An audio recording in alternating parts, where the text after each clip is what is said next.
মাজার নিয়ে হাউকাউ শুরু হয়েছে। আমি কইছিলাম যে মাজারের সমস্যা নিয়ে আমি একটা ভিডিও বানাবো। বাঙ্গ প্রগতিশীলরা মাজার প্রেমিক হয়ে উঠছে, আর বাংলাদেশের সাধারণ মুসলমান জনতার একটা বড় অংশ মাজারের বিরুদ্ধে দাঁড়িয়েছে। এর মধ্যে একটা অংশ সহিংসভাবে মাজার গুড়াই দিতেছে। ইন্টারেস্টিং ব্যাপার হইতেছে, বাংলাদেশে মাজার ঘৃণার প্রাতিষ্ঠানিক রূপ দিছে বাঙ্গু সেকুলারেরা। সৈয়দ ও আলিউল্লাহ লিখছিলেন লাল সালু উপন্যাস, এখন তারাই মাজার প্রেমিক হয়ে উঠেছে। কি তামাশা! তবে মাজার নিয়ে আমরা কি করব সেই বিষয়ে আমাদের একটা জাতীয় ঐক্যমত লাগবে। হ্যাঁ, জাতীয় ঐক্যমত। আজকের এপিসোড সেই ঐক্যমত তৈরির একটা প্রস্তাব নিয়ে।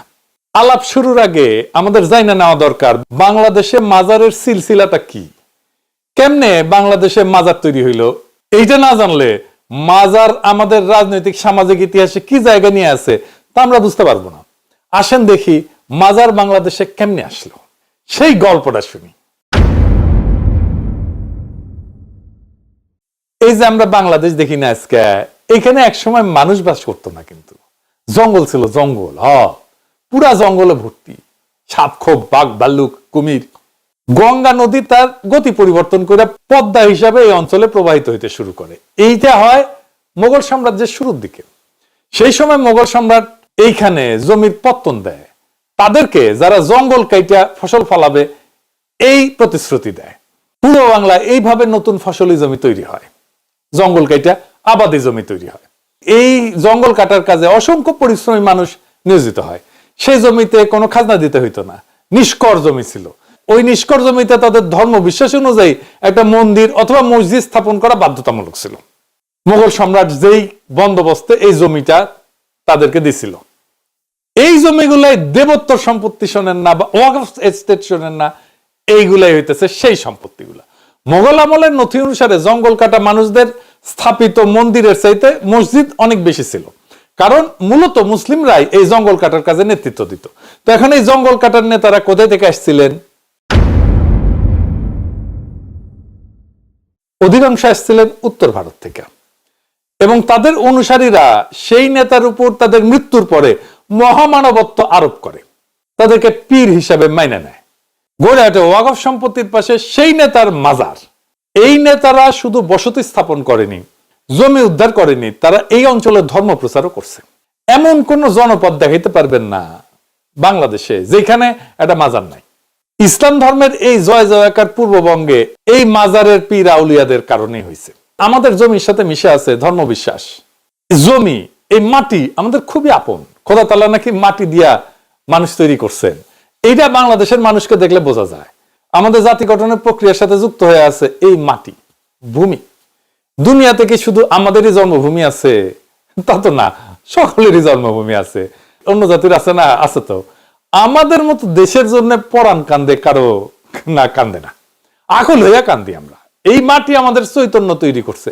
ওই যে একটা গান আছে না, তুমি মিশেছো মোর দেহের সনে, তুমি মিলেছো মোর প্রাণে মনে। এখন বুঝেছেন তো কোথায় ঘা দেয় এই গানটা? জিওর মধ্যে ঘা দেয়, তাই না? তার মানে মাজার আমাদের ঐতিহাসিক সিলসিলার একটা অংশ, এমনকি বাংলাদেশে ইসলামের বিজয়ের সাথে যুক্ত, আমাদের ইতিহাস আর ঐতিহ্যের সাথে যুক্ত। তাহলে সমস্যাটা কি এই মাজার নিয়ে? বাংলাদেশের সাধারণ ধর্মপ্রাণ মুসলমানরা মাজারকে ঘিরে যে সমস্ত অসন্তোষ, দ্বিধা বা সমস্যা অনুভব করে, সেগুলো মূলত চারটা স্তর থেকে আসে। একটা হচ্ছে ধর্মীয় ব্যাখ্যার সমস্যা, 2 নম্বর ঐতিহাসিক ও লোকায়ত সংস্কৃতির সাথে সংঘর্ষ, 3 নম্বর হইতেছে সামাজিক অর্থনৈতিক শোষণের অভিযোগ, 4 নম্বর হইতেছে আধুনিক ইসলামী আন্দোলন এবং প্রচারের প্রভাব। এইগুলো একটু বিস্তারিত বুঝানি, তাইলে সমস্যার সমাধান আমরা খুঁজে বের করতে পারবো। 1 নম্বরে আসেন ধর্মীয় ব্যাখ্যার সমস্যা। ইসলামে বলে যে ইবাদত কেবল আল্লাহর জন্য। এখানে দ্বন্দ্ব শুরু। খোদা তাআলার বাইরে কারো কাছে প্রার্থনা করা, মাথা নত করা, মানত করা, কারো কাছে সন্তানের জন্য দোয়া চাওয়া, এই সমস্ত ইসলামের শিরকি, বিগ্রহ পূজার কাছাকাছি। ফলে সাধারণ মুসলমানরা প্রশ্ন তোলে, মৃত ব্যক্তির কাছে কেন মানত ধরবো? উনি কি দিতে পারবেন, নাকি ওনার কাছে ধরা উচিত মানত? 2 নম্বর হইতেছে লোকায়ত সংস্কৃতি বনাম ইসলামের বিধান, এই 2 ধারার সংঘর্ষ। বাংলার সমাজে লোকধর্ম বা লোকায়ত ভক্তি খুব শক্তিশালী। দরগায় প্রদীপ জ্বালানো, মানত ধরা, চাদর দেওয়া, ওরস করা, গানের মাধ্যমে ভক্তি প্রকাশ করা, এই সমস্ত প্রথার উৎস কোথায় জানেন? এটা হাজার বছরের হিন্দু বৌদ্ধ লোক সংস্কৃতি, যা পরে সুফি সংস্কৃতির সাথে যে মিশছে। সাধারণ মুসলমানদের মনে দ্বন্দ্ব হয়, কারণ লোকায়ত সংস্কৃতি বলতেছে যে এই পীর দরবেশ তাদের বরকত আছে, মানব ধরলে কাজ হয়। ইসলাম ধর্ম বলে বরকত শুধু আল্লাহর, মানুষ কিছুই দিতে পারে না। এই দুই বয়ান মুখোমুখি দাঁড়ায়, ফলে অনেকেই মাজারকে বেদাত বা ভ্রষ্টাচার বলে মনে করতে থাকে। 3 নম্বর হইতেছে মাজারকে ঘিরে অর্থনৈতিক শোষণের একটা অভিযোগ আছে। অনেক সাধারণ মুসলমানের অভিযোগ, মাজারে দান নজরানা, ব্যবসা, মানত পূরণের টাকার চাপ, কিছু খাদেম বা পীর বংশের বিলাসী জীবন, রাজনৈতিক নেতাদের মাজার নির্ভরতা, অলৌকিক গল্প বানায় অর্থ আদায় করে নেওয়া। আবার দেখেন সৈয়দ ওয়ালিউল্লাহ লাল সাহেব কিন্তু একই বয়ান ফেরি করছে। তো মানুষ ভাবে ধর্মের নামে টাকা তুলতেছে, অন্যায় হইতেছে, বেইনসাফি হইতেছে, এটা কি ঠিক? এটাও সমস্যাকে বাড়ায়। 4 নম্বর হইতেছে আধুনিক ইসলামী আন্দোলন। 1980-র দশকের পর থেকে বাংলাদেশে যে ইসলামী চিন্তাধারার রাজনীতি জনপ্রিয় হয়েছে, তাদের বক্তব্যে বারবার বলা হয় যে এই মাজার সংস্কৃতি শিরকি, বেদাত, ইসলাম বহির্ভূত। ফলে সাধারণ মানুষ এখন আগের মতো মাজারকে ধর্মীয় জায়গা হিসেবে অনায়াসে গ্রহণ করতে পারতেছে না। মাজার নিয়ে সাধারণ মানুষের মনস্তত্ত্ব হচ্ছে ভক্তি আছে, কিন্তু ধর্মীয় ভয়ও একটা আছে, লোকজ বিশ্বাস আছে, কিন্তু আধুনিক ধর্ম চিন্তা, এমনকি সেকুলার চিন্তাও শেখাইতেছে এটা ভুল। অলৌকিকতা আমাদের জনগোষ্ঠীর একাংশকে আকর্ষণ করে, কিন্তু শিরকের ভয়ও কিন্তু কাজ করে। সমাজে কিছু প্র্যাকটিস আছে, কিন্তু ধর্মীয় বক্তারা, ধর্মীয় নেতারা কড়া অবস্থান নিতেছেন। অর্থাৎ মাজার নিয়ে ঠিক বিদ্বেষ না, দ্বন্দ্ব, দ্বিধা, ভয়, বিভ্রান্তি, এই চারটার কারণে সমস্যাটা তীব্র হয়ে উঠছে। তো বাংলাদেশের সাধারণ মুসলমান কি চায়, এইটা বোঝাটা খুব গুরুত্বপূর্ণ। তারা কিন্তু মাজারের ধ্বংস চায় না, তারা পীরদের গালি দিতে চায় না, তারা শুধু চায় ধর্ম ঠিকভাবে পালন করব, কিন্তু শিরক বেদাতে পড়তে চাই না। এই মানসিক জায়গাটা না বুঝলে সমস্যার সমাধান কিন্তু অসম্ভব। তাইলে এই সমস্যার সমাধান শুরু করা যেতে পারে কিভাবে? আসেন সেটা আবার বুঝে দেখি। প্রথমে ঠান্ডা মাথায় 3টা স্তর আলাদা করে দেখতে হবে। নাম্বার 1 হইতেছে ইতিহাস এবং মাটি, ল্যান্ড এবং মেমোরি। 2 নম্বর হইতেছে সামাজিক সাংস্কৃতিক ভূমিকা, সোশ্যাল ফাংশন। 3 নম্বর হইতেছে আকীদা এবং ইবাদত, থিওলজি এবং ওরশিপ। এই যে মাজার বিরোধী রোষ আর এই যে মাটির জন্য প্রাণ কাদা, এই দুইটা যখন গুলায় যায়, তখনই ধ্বংস, টানাপোড়েন এবং সংঘাতের মতো অবস্থা তৈরি হয়। তাহলে এই টানাপোড়েনটা কোথায়? এই যে আমাদের জাতীয় আইডেন্টিটি, আমি যেটা ব্যাখ্যা করলাম আগে, জমি উদ্ধার করা জঙ্গল থেকে, এই জাতীয় আইডেন্টিটি বা পরিচয়, এটা land based identity. Benedict Anderson তার ভাষায় বলছিলেন এটা ইমাজিন কমিউনিটি। কিন্তু আমাদের ক্ষেত্রে খুব বেশি এটা মাটি কেন্দ্রিক। নতুন আবাদি জমি, নতুন গ্রাম, নতুন সমাজ, সবকিছুর কেন্দ্র হয়ে ওঠে মসজিদ, মাজার, বাজার, এইটা এই একটা ত্রিভুজ। তাই বাংলাদেশি মুসলমানের চেতনায় মাটি, নদী আর সেই প্রথম বসতি করার যে গল্প, সেটা মিশে আছে। তারা মারা গেলে গোরস্থানকে স্মরণ করার জায়গা থেকে ধীরে ধীরে পরাণ ভরানোর জায়গা হিসেবে তৈরি করে ফেলছে। ধর্মের দিক থেকে দুইটা জিনিস খুবই ক্লিয়ার, কবরকে ইমানের কেন্দ্র বানানো যাবে না। এমনকি মহানবীও কবরের উপরে গম্বুজ, স্থায়ী বিল্ডিং, সুসজ্জা এটা করতে নিষেধ করছেন, যেন কবর মসজিদ বা সেজদার জায়গা হয়ে না যায়। কবর জিয়ারত করা নিজে কিন্তু হারাম নয়, হারাম হইতেছে কি কইরা কবর জিয়ারত করা হইতেছে তাতে। ইসলাম ধর্মীয় নেতারা বলেন যে কবরে যাওয়া, জিয়ারত করা, এটার উদ্দেশ্য যদি হয় মৃতের স্মরণ, দোয়া করা, কোরআন তেলাওয়াত করা, তাহলে ঠিক আছে, কিন্তু সব দোয়া শুধু আল্লাহকে করতে হবে। হারাম তখনই যখন মৃতের কাছে সরাসরি সাহায্য চাওয়া হয়, মানত বাঁধা হয়, সেজদা করা হয় ইত্যাদি। তো বাংলাদেশি মাজারের যে কালচার, এই 2 স্তর, ইতিহাস এবং সামাজিকতা আর আধ্যাত্মিক শক্তি আর কারিশমা, এটা এক হয়ে গেছে।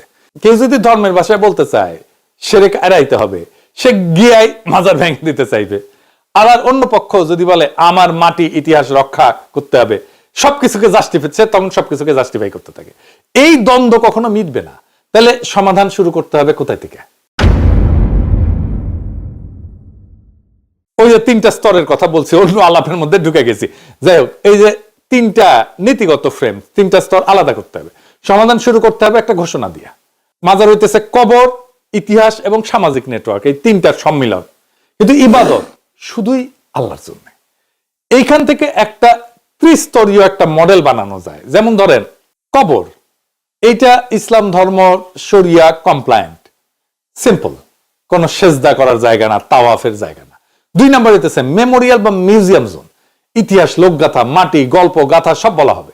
3 নম্বর হইতেছে সোশ্যাল কমন্স, মানে এটা মিটিং, ইফতারের জায়গা, দরিদ্র সেবা, সাংস্কৃতিক প্রোগ্রাম, ওরস সব হবে এইখানে।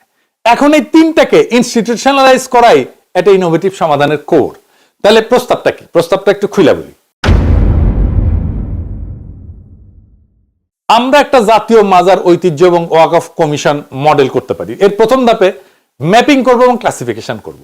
রাষ্ট্রীয়ভাবে একটা মাজার হেরিটেজ ম্যাপিং প্রজেক্ট শুরু করতে হবে। কি কি থাকবে সেখানে? প্রত্যেকটা মাজারের 4টা ডেটা সংগ্রহ করতে হবে।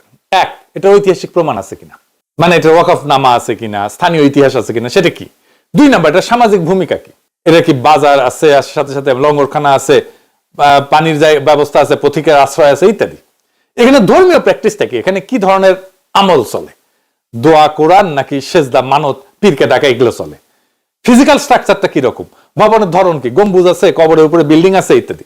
এর ভিত্তিতে আমরা 3টা ক্যাটাগরি করব। ক্যাটাগরি এ, সেটা হইতেছে উচ্চ ঐতিহাসিক সামাজিক গুরুত্ব। এটা আরামসে এটা ধর্মীয় রীতি কমপ্লায়েন্ট রিফর্ম করা যাবে এটাকে। 2 নাম্বার হইতেছে এটা ঐতিহাসিক কিন্তু প্র্যাকটিস খুব সমস্যাপূর্ণ, এটা গভীর রিফর্ম দরকার। 3 নাম্বার হইতেছে খুব সাম্প্রতিক, এইটার কোনো ঐতিহ্য নাই, ইতিহাস নাই, এটা লোকালি এটা গড়ে উঠছে, এটার পেছনে কোনো ইতিহাস নাই, ইতিহাস কম। এইগুলা অনেকগুলোকে রেগুলেট করে এটা ফেজ আউট করতে হবে। এই মাজারের সাথে আমাদের ইতিহাস ঐতিহ্যের কোনো সম্পর্ক নেই, এটা চলবে না। এই কাজটা একা আলেম বা একা সেকুলার ইন্টেলেকচুয়াল করবে না, এটা আলেমরা থাকবে, ইতিহাসবিদ থাকবে, নৃতত্ত্ববিদ থাকবে, স্থানীয় কমিউনিটি থাকবে, সবাইকে নিয়ে কমিশন হবে। দ্বিতীয় ধাপে কি করব? দ্বিতীয় ধাপে আমরা ইসলাম কমপ্লায়েন্ট একটা ডিজাইন রিফর্ম করব। কিভাবে? এখানে টেকনিক্যাল কিছু প্রস্তাব। কবরকে লো প্রোফাইল করতে হবে ইসলাম ধর্মের পরামর্শ অনুযায়ী।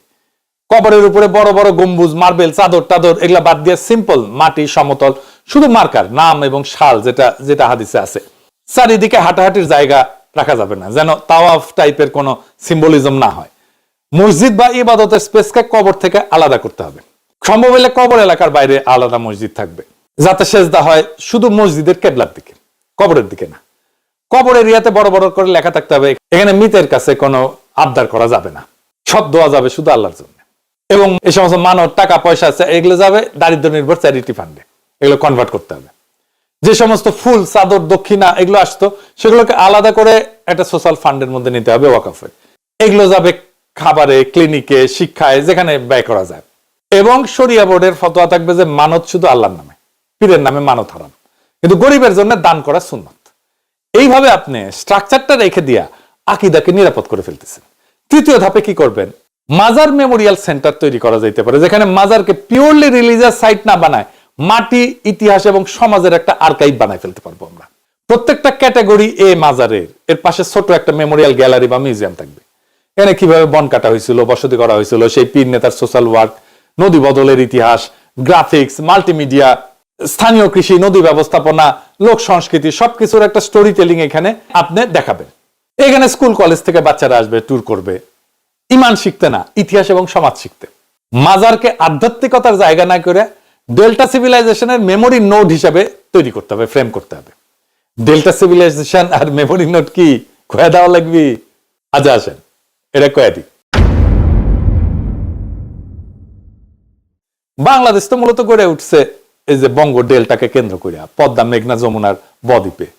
হাজার বছরের বসতি, বাণিজ্য, লোক সংস্কৃতি, পীর দরবেশ, সাধক সব মিলে একটা আলাদা সভ্যতা তৈরি হয়েছে। এটাই হইতেছে ডেল্টা সিভিলাইজেশন। পানি, নদী, জমি, অভিবাসন, কৃষি, লোকগান, সুফিবাদ, আঞ্চলিক আচার, যে জীবনধারা হাজার বছর ধরে মানুষের মন এবং সংস্কৃতিকে গড়ে তুলছে। আর মেমোরি নোড কি? মেমোরি নোড একটা প্রযুক্তির ভাষা থেকে ধারণা আর কি। একটা মেমোরি নোড হইলো এমন একটা বিন্দু বা স্থান যেখানে একটা সমাজের ইতিহাস, স্মৃতি, বিশ্বাস, অভিজ্ঞতা জমা হয়ে থাকে। মিউজিয়াম একটা মেমোরি নোড, কিন্তু একটা সৌধ একটা মেমোরি নোড। মাজারগুলো ঠিক এই কাজটাই করে।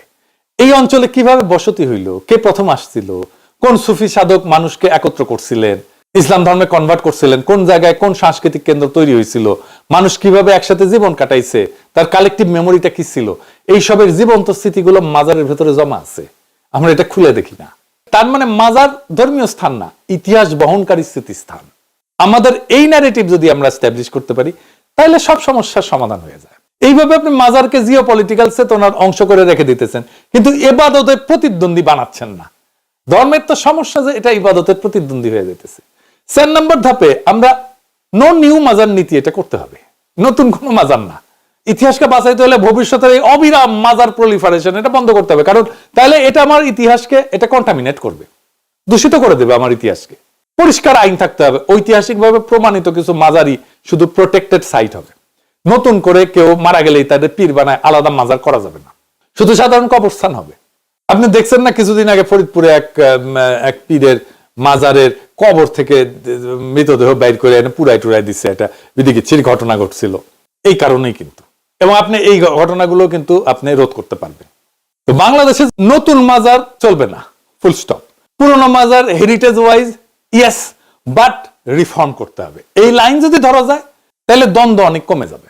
আর 5 নম্বর ধাপে মাজারের আমলের কোড তৈরি করতে হবে, আলেমদের একটা যৌথ ঘোষণা থাকতে হবে, সব ধারার আলেমদেরকে নিয়ে একটা ন্যাশনাল জিয়ারত কোড অফ কন্ডাক্ট তৈরি করতে হবে। যেমন এটা থাকতে পারে, আমি জানি না, আমি একটা প্রস্তাব দিতেছি আর কি, ধরেন এটা করা যেতে পারে, কবরের দিকে সেজদা নিষেধ, দোয়া শুধু আল্লাহকে, পীরকে গায়েবী ক্ষমতার মালিক হিসেবে দেখা যাবে না, এখানে কোরআন তেলাওয়াত উৎসাহিত করা হবে, এবং যা যা শিরকের দিকে নিয়ে যায় সেটাকে বন্ধ করতে হবে। এইখানে আপনি একটা ইসলামী রিফর্ম এবং হেরিটেজ প্রিজার্ভেশন এই পয়েন্টে দুই পক্ষকে বসাইতে পারবেন। তো এই মাজার নিয়ে আমাদের দার্শনিক বোঝাপড়াটা কি, এটাও একটু পরিষ্কার হয়ে থাকা দরকার। আমি শুধু সলিউশনের রাস্তাটা একটা বলে দিলাম তাই না, আমাদের একটা ফিলোসফিক্যাল বোঝাপড়াও থাকা দরকার, যেটা আমরা বুঝাইতে পারবো, অন্যদেরকে বলতে পারবো। সেটা কি? মাটি এবং চেতনা বরং আল্লাহ কেন্দ্রিকতা। ইসলামের কোড দাবি হইতেছে ইবাদত, চূড়ান্ত অনুগত্য শুধু আল্লাহর জন্য। কোন মাটি, মানুষ, স্মৃতি আল্লাহর প্রতিদ্বন্দ্বী হতে পারবে না। মানুষের কোর বাস্তবতাটা হইতেছে যে মানুষ, শরীর, মাটি, ইতিহাস, সম্পর্ক এইটা ছাড়া আবার থাকতে পারে না। যেই মাটি আমার শরীর বানাইছে, যেই স্রোত আমার গ্রাম বানাইছে, যেখানে একটা ইমোশনাল অ্যাটাচমেন্ট থাকবে, এটাকে আপনি অস্বীকার করতে পারবেন না। তাহলে সমঝোতার পথ কি? মাটি মাজারের প্রতি ভালোবাসাকে আল্লাহর সৃষ্টি এবং আল্লাহর রাস্তা, আল্লাহর নিয়ামতের প্রতি কৃতজ্ঞতার ভাষা বানায় ফেলতে হবে। মাজার স্মৃতি বলতে এই লোকটা আমাদের বনে জঙ্গলে বসতি বানাতে সাহায্য করছে, আমাদেরকে আল্লাহর পথে ডাকছে, আল্লাহ তাকে মাগফিরাত দেন। কিন্তু এইটা করা যাবে না যে এই লোকটা এখন আমার সব সমস্যার সরাসরি সমাধান করে দিবে। আপনি যদি রাষ্ট্র, আইন, ইনস্টিটিউশন, দাওয়াত, চারদিক থেকে এই ভাষা চালু করেন, তাহলে একসময় মাজার কৃতজ্ঞতার মাটি এবং স্মৃতি হয়ে থাকবে, ইবাদত শুধু আল্লাহর, এটা পরিষ্কার হয়ে যাবে। তাহলেই পরের প্রজন্মকে মাজার ভাঙো বরং মাজারে গিয়ে সেরে কি করো, এই দুই চরমের বাইরে একটা তৃতীয় রাজনৈতিক ধর্মীয় কল্পনা দিতে পারবো। মাজারেই মাটির ইতিহাস, কিন্তু ইবাদত এই মাটির মানুষের আত্মা। ইতিহাস যদি ফেলে দিই আমরা শেকড়হীন হয়ে যাব, আর ইবাদত যদি বিভ্রান্ত করি আমরা আল্লাহর রাস্তা হারায় ফেলবো, আমরা আল্লাহর হক আদায় করতে পারবো না। দুইটাকে রক্ষা করাই আসল দায়িত্ব, দুইটাকে আলাদা করে বুঝতে পারাই বুদ্ধিমত্তা, দুইটাকে সম্মান করে সামনে আগায় যাওয়াই জাতির পরিপক্কতা। মাজারকে আমরা ভাঙতে চাই না, কারণ এটাতে আছে আমাদের ডেল্টা সভ্যতার স্মৃতি। আবার মাজারকে আমরা পূজা অর্চনার জায়গাও বানাইতে চাই না, কারণ ইমানের কেন্দ্র হইতে পারে শুধু আল্লাহ। এই দুয়ের মাঝে যে সংকীর্ণ পথ, সেই পথই আমাদের জাতীয় পথ। সেই পথেই মিলবে ইমানের নিরাপত্তা, ইতিহাসের সম্মান এবং বাংলাদেশের সামাজিক শান্তি। আর যদি আমরা এই বোধ নিয়ে উঠে দাঁড়াই যে মাটি আমাদের গল্প বহন করে আর আল্লাহ আমাদের পথ দেখান, তাহলে এই দেশ আর বিভক্ত থাকবে না। মাজার নিয়ে হাউকাউ, ভাঙচুর, উত্তেজনা সব একদিন থেমে যাবে। কারণ তখন আমরা বুঝবো যে মাজারের গায়ে আমাদের হাত উঠবে না, আর মাজারের নামে আমাদের ইমানও আহত হবে না। আমরা দুইটাই রক্ষা করব, মাটি স্মৃতি আর আল্লাহ বিশ্বাস। এই দুইকে একসাথে ধারণ করতে পারলেই আমরা এক নতুন বাংলাদেশ গড়তে পারবো। এইটা এমন একটা দেশ যেখানে ইতিহাসও নিরাপদ, ধর্মও নিরাপদ, আর মানুষ সবচেয়ে বেশি নিরাপদ। মাজারকে তার জায়গায় রাখো, মাটি আর স্মৃতির জায়গায়, আর ইমানকে রাখো তার প্রকৃত জায়গায়, আল্লাহর কাছে। এই বোঝাপড়া যদি আমরা জাতি হিসেবে গ্রহণ করি, তাহলে মাজার বিতর্ক শুধু শেষই হবে না, এটা আমাদের নতুন জাতীয় ঐক্যের একটা ভিত্তি তৈরি করবে। এই পথে আমাদের ভবিষ্যৎ, এই পথে আমাদের ঐক্য, এই পথে আমাদের শান্তি। ইনকিলাব।